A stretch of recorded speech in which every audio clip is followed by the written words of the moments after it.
有人話以後廣府文化咧就由啲北方人嚟傳承咯。廣府文化究竟被打壓到啲咩地步？粵文化被打壓一直就係眾所周知嘅事情嚟，而廣府文化尤其成為管理層打壓嘅重災區。近10幾年嚟啊，由於大批嘅外省新廣州人嘅加入，從一個本地小學生踏入學校嘅嗰一刻開始，已經俾人定義成為咗個語言違法者。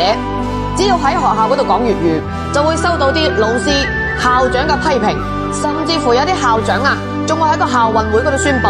講粵語係一種低素質嘅行為，從而禁止嗰啲學生哥喺學校呢邊講粵語。你咁樣啊，久而久之，咪好容易會令到啲學生哥認為自己講粵語就係犯錯啊，因為是係被排斥，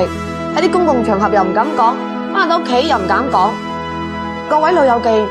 面對呢啲情況嘅發生，我哋又應該點樣去做呢？